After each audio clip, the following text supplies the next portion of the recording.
নমস্কার, ইন্ডিয়ান মঙ্কস পেজে আপনাদের সবাইকে স্বাগত। আজকের আলোচনার বিষয় নিজেকে প্রস্তুত করতে হয়। নিজেকে প্রস্তুত করতে হয় অনেক কিছুর জন্য। নিজেকে প্রস্তুত করতে হয় জ্ঞান লাভের জন্য, সর্বোত্তম প্রস্তুত। নিজেকে প্রস্তুত করতে হয় গুরুর কাছে যাওয়ার জন্য। নিজেকে প্রস্তুত করতে হয় গুরুর যথার্থ যোগ্য শিষ্য হওয়ার জন্য। নিজেকে প্রস্তুত করতে হয় সর্বোপরি জ্ঞান লাভের পরেও একজন ভালো মানুষ হয়ে ওঠার জন্য।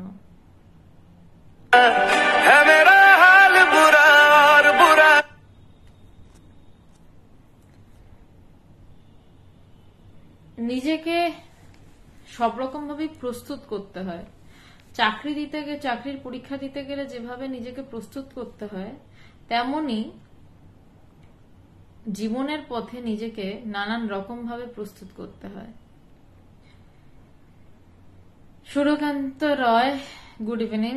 সঞ্জয় দত্ত প্রণাম, বিক্রম সেন প্রণাম, সবাইকে আমার প্রণাম। তো আজকে আলোচনা ইতি তোমাদের ভগবান থেকে, ভগবানের লেখা একটি চিঠি থেকে। প্রচন্ড রকম ভাবে বেদান্তের একটি চিঠি, এবং সেখানে ভগবান ব্রহ্ম জ্ঞানের জন্য কাউকে কিভাবে প্রস্তুত হওয়ার প্রয়োজন সেইটা বোঝাচ্ছেন। প্রস্তুত হতে হয় মানুষের জন্য, প্রস্তুত হতে হয় শ্রদ্ধার জন্য, শ্রদ্ধা দেওয়ার জন্য এবং শ্রদ্ধা পাবার জন্য। যদি মাথায় থাকে যে শ্রদ্ধা পাবো, আচ্ছা আওয়াজ কম আসছে, আজকে একটু সমস্যা করছে নেটওয়ার্ক, আমি ঠিক জানি না কেন। এইবার কি আওয়াজটা ঠিক পাচ্ছেন? প্রস্তুত হতে হয় শ্রদ্ধা পাওয়ার জন্য। যদি বলি আমি শ্রদ্ধা দেব, তাহলে সেটাকে ঠিক প্রস্তুতি বলে না। শ্রদ্ধা দেওয়ার জন্যই দিতে হয়, ভালোবাসা দেওয়ার জন্যই দিতে হয়। কোনো না কোনো সময় সেই শ্রদ্ধা, সেই ভালোবাসা ফেরত আসে। সঞ্জয় দত্ত ঠিক আছে, বেশ, থ্যাংক ইউ।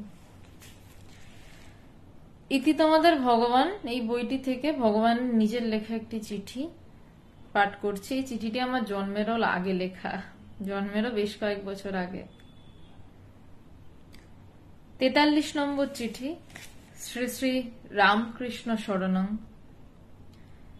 4/10/91 সালে লেখা চিঠি। গৌর কুমার, আওয়াজ ঠিক আছে, অনেক ধন্যবাদ দাদা, সবাইকে ধন্যবাদ। ভগবানের ইষ্ট ছিলেন ঠাকুর শ্রীরামকৃষ্ণদেব। ভগবান চিঠি শুরু করতেন শ্রী শ্রী রামকৃষ্ণ শরণং দিয়ে, কারণ ভগবানের গুরুদেব স্বামী পবিত্রানন্দজিও ঠিক একইভাবে শ্রী শ্রী রামকৃষ্ণ শরণং বলে চিঠি শুরু করতেন। প্রিয় সমীর, তোমার চিঠি পেয়েছি। এখানকার সবার খবর ভালো, সবাই একটু গম্ভীর ভাবে আছে। আমি যেই সালের কথা বলছি, 4/10/91, তখন জাস্ট ইন্টারন্যাশনাল বেদান্ত সোসাইটির প্রতিষ্ঠা হয়ে প্রায় 1 বছরের কাছাকাছি আর কি। 19 নভেম্বর পবিত্রানন্দজির জন্মদিনের দিন ইন্টারন্যাশনাল বেদান্ত সোসাইটির প্রতিষ্ঠা হয় 1989-এ। এটা 91 সাল, 4/10/91, না 2 বছরের কাছাকাছি প্রায়। প্রিয় সমীর, তোমার চিঠি পেয়েছি। এখানকার সবার খবর ভালো, সবাই একটু গম্ভীর ভাবে আছে। এতদিনে মা সবাইকে এইটুকু বুঝিয়েছেন যে বিষয়টা গম্ভীর, মানে আস্তে আস্তে যে আধ্যাত্মিকতার চর্চাটা, সেটা আরো ঘনীভূত, কনডেন্সড ভাব ধারণ করছে। ভগবানের কাছে সেই সময় যারা যেত, তারা ভীষণ ভীষণ কি বলবো, মানে তারা লাকি, টু মাচ লাকি। কারণ সেই সময় তারা ভগবানের কাছে সেই সময় তো প্রচুর মানুষ যেতেন, তাদের আধ্যাত্মিক অনুভূতি হচ্ছে, তাদের ঈশ্বর লাভ হচ্ছে, ভগবানের মধ্যে ইষ্ট দর্শন করছেন, নানান ঘটনা ঘটছে। কিন্তু সেখানে একটা যেটা সুন্দর ব্যাপার, যে ভগবান পরবর্তীকালে বারবার বলতেন যে ওই সময়টাই আমার শ্রেষ্ঠ সময় ছিল। তো বলছে এখানকার সবার খবর ভালো, সবাই একটু গম্ভীর ভাবে আছে। এতদিনে মা সবাইকে এইটুকু বুঝিয়েছেন যে বিষয়টা গম্ভীর। বলছেন যে মা সবাইকে এইটুকু বুঝিয়েছেন যে বিষয়টা গম্ভীর। গৃহীর মুখ থেকে শোনো আর সন্ন্যাসীর মুখ থেকেই শোনো, আত্মতত্ত্ব কঠিন। কেন গম্ভীর?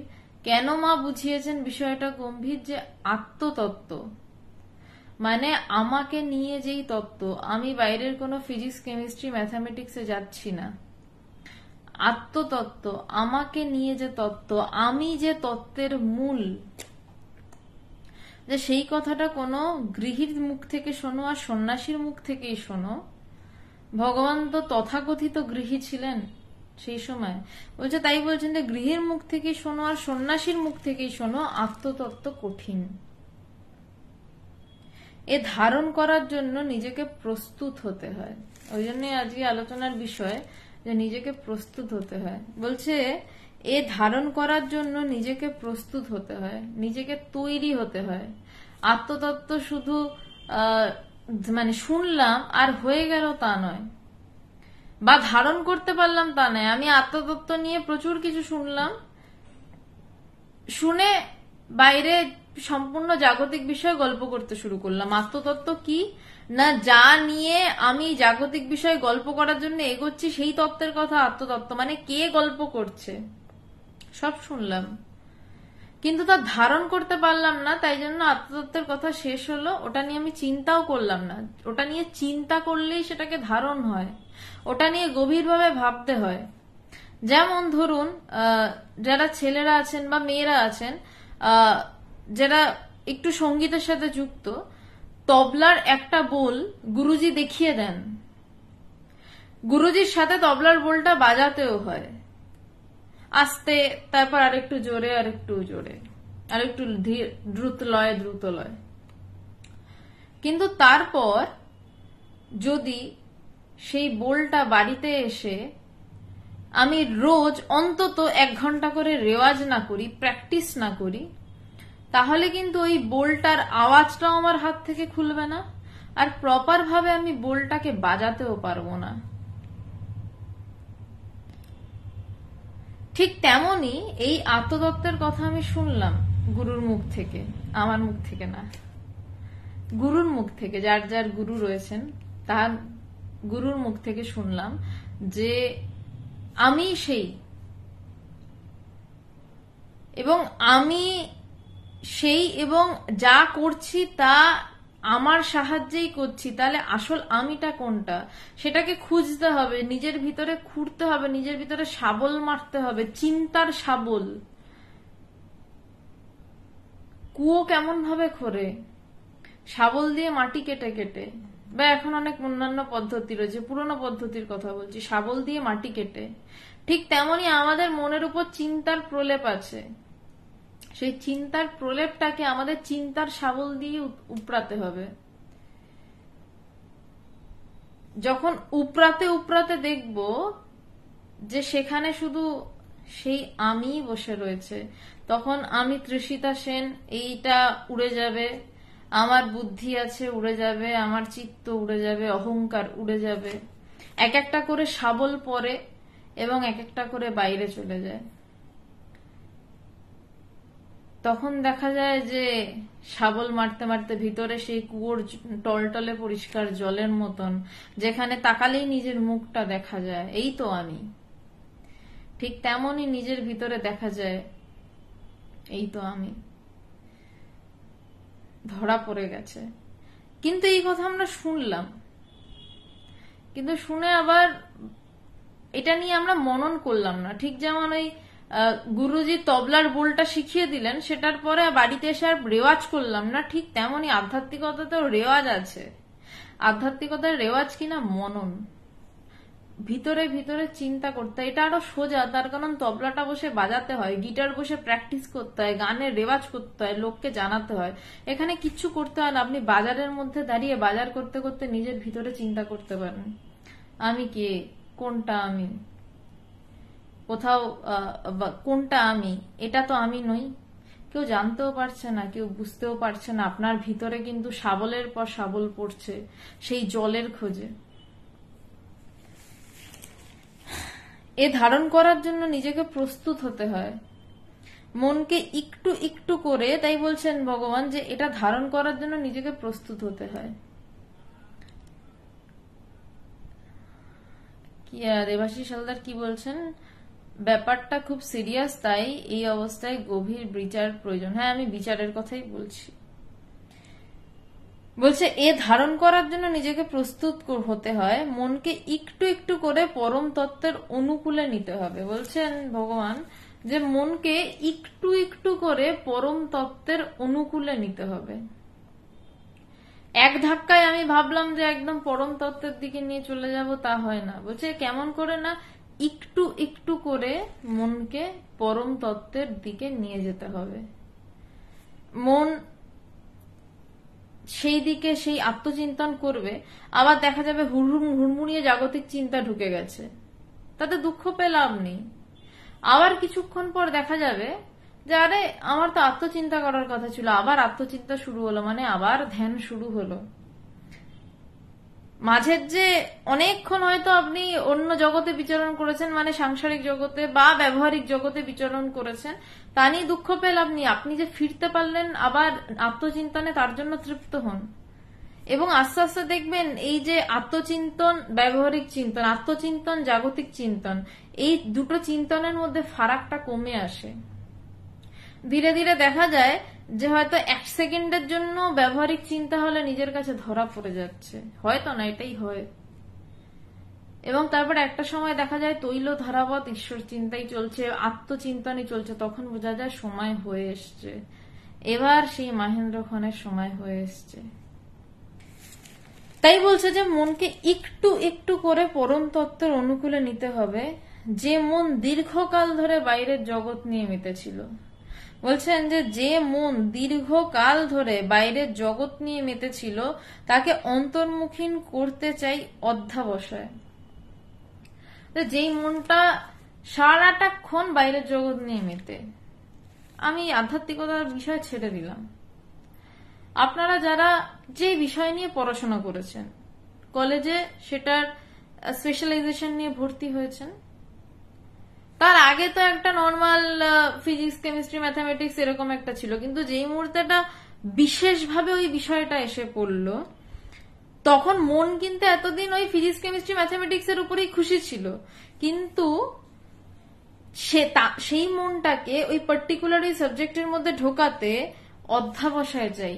তাই জন্য মানুষ পড়ে, মন দিয়ে প্রথমে পড়ে, যখন বিষয়টাকে ধরতে পেরে যায় তখন আর তার অত পড়াশোনা লাগে না, সে তখন ঘুরে বেড়ায়।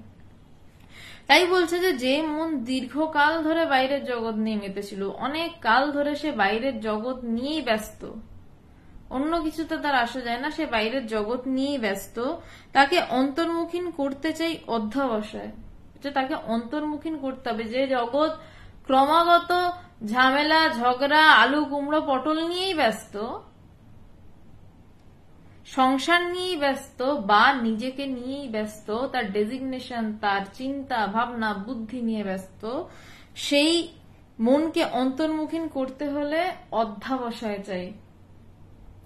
অধ্যাবসায় মানে কি, চেষ্টা চাই, বারবার চেষ্টা, যে আচ্ছা আবার জাগতিক চিন্তা ঢুকছে, ঠিক আছে কোনো ব্যাপার না, আমি আবার আত্মচিন্তা করব। ঠিক আছে অনেকক্ষণ আত্মচিন্তা করিনি, চলো মনে তো পড়েছে, আমি আবার আত্মচিন্তা করব। এটাকে বলছে অধ্যাবসায়, বারবার ফিরে আসা, নিজের কাছে ফিরে আসা। নিজের ওপর বিশ্বাস, গুরুর ওপর বিশ্বাস, এটা কিভাবে সম্ভব না, নিজের ওপর বিশ্বাস থাকলে, গুরুর ওপর বিশ্বাস থাকলে, নিজের ওপর বিশ্বাস থাকলে এইটা সম্ভব। গুরুর ওপরে বিশ্বাস থাকলে এই কাজ সম্ভব।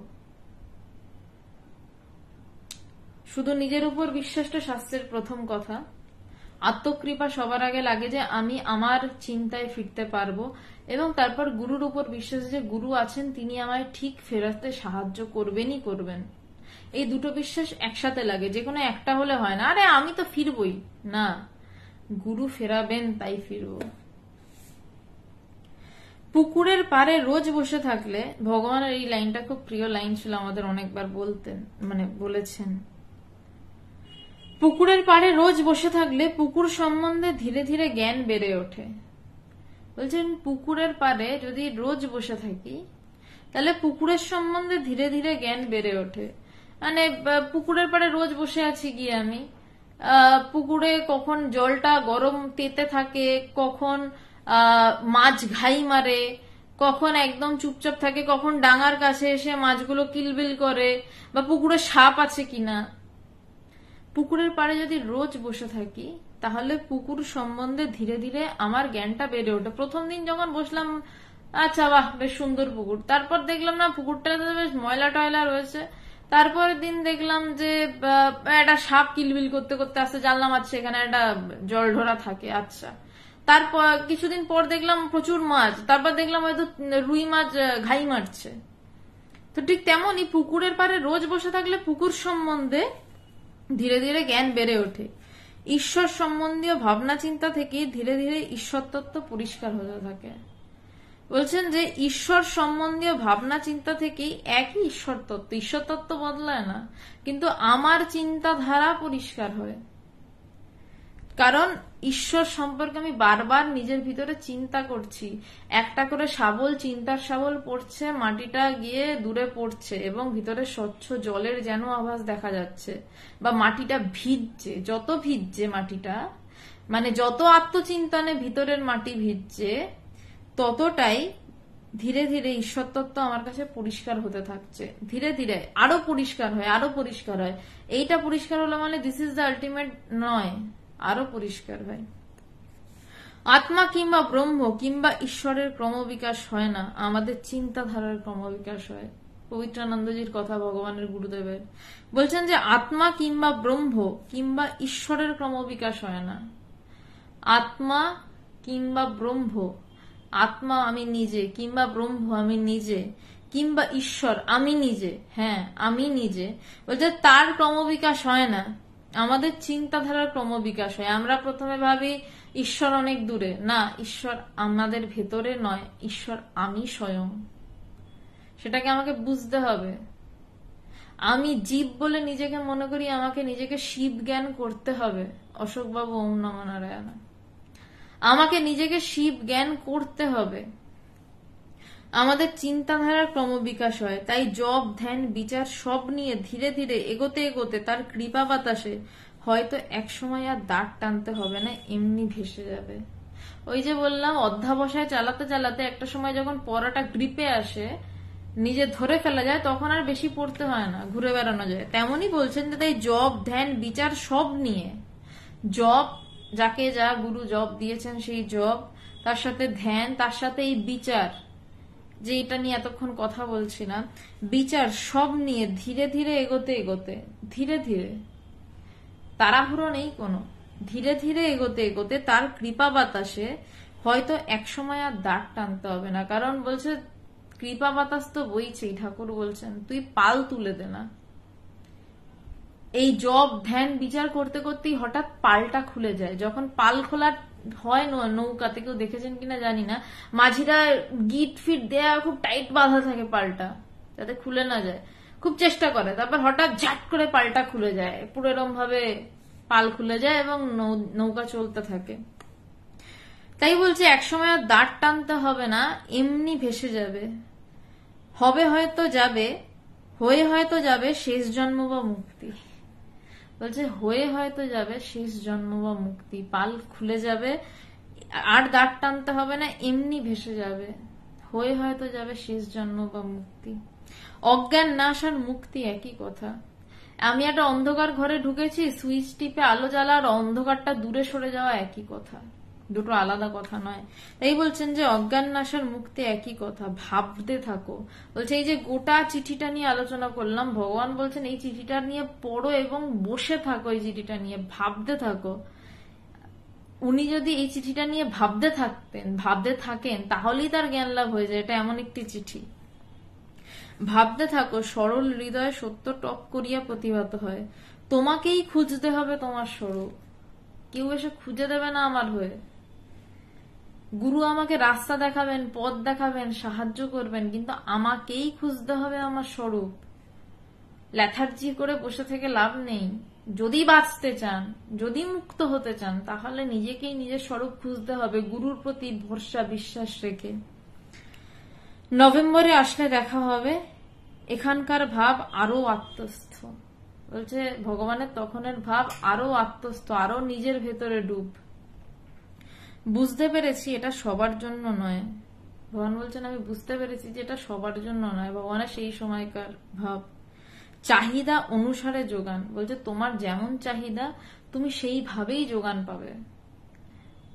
তুমি চাইছো না অথচ প্রচুর যোগান হয়ে গেল, সেটা ভগবানের পরের দিকে দেখেছি যে চাক বা না চাক প্রচুর যোগান তিনি প্রেমের বশে দিয়েছেন। কিন্তু তখন ভগবান বলছেন যে বুঝতে পেরেছি এটা সবার জন্য নয়, চাহিদা অনুসারে যোগান। ছেলে বউকে ভালোবাসা দিও। ইতি।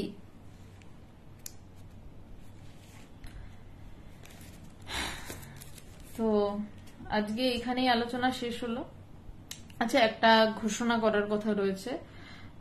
এই যে সামনের রবিবার প্রণয়, আপনারা চেনেন, এই ইন্ডিয়ান মঙ্কস চ্যানেলের অ্যাডমিন, সুদেষ্ণা গাঙ্গুলি এবং আমরা তিনজন একসাথে থাকবো অনলাইনে। তো সবার সাথে ঠিক আন্তরিকভাবে কথাবার্তা হয় না। তো বিকেল 4টে বেলা থেকে 8টা, আমরা দুঃখিত, দূরের মানুষের জন্য আমরা কিছু করতে পারিনি। আমরা হয়তো অন্য কোনো সময় চেষ্টা করব সেটা করার। যারা সন্ধে 4টে থেকে 4টের দিকে চলে আসার চেষ্টা করুন। যারা আসতে চান, আমরা একটু বসে একসাথে ভগবানকে নিয়ে একটু গল্প করব, কথা বলবো, ভগবানের বিষয় নিয়ে আর একটু আলাপ আলোচনা করব। আপনাদের আধ্যাত্মিক বিষয়ে আমাদের আমাদের বলে আলাদা কিছু নেই। একটু নিজেদের মধ্যে ভাব বিনিময় হবে, একটু আন্তরিকতার সাথে মেলামেশা হবে। তো যারা আসতে চান তারা আমি যে নম্বরটা দিচ্ছি সেই নম্বরে যোগাযোগ করুন। কোথায় হবে বা কি হবে এখন অব্দি আমরা ঠিক করিনি, আমরা আপনাদের জানিয়ে দেব। নম্বরটি হচ্ছে 8902839837 8902839837। আমি নম্বরটা একবার কমেন্টে লিখে দিচ্ছি। যারা সেদিন আসতে চান, এই রোববার, যে রোববার সামনে আসছে,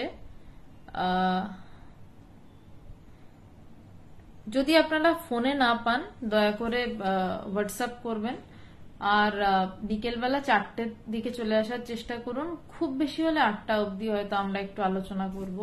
একটু আন্তরিকভাবে কিছু সময় ভগবানকে নিয়ে কাটানো, এই আধ্যাত্মিক চর্চা নিয়ে কাটানো, এই আর কি। আজকের মতন এখানেই থাক। পরবর্তী আলোচনা বৃহস্পতিবার দিন হবে। নমস্কার।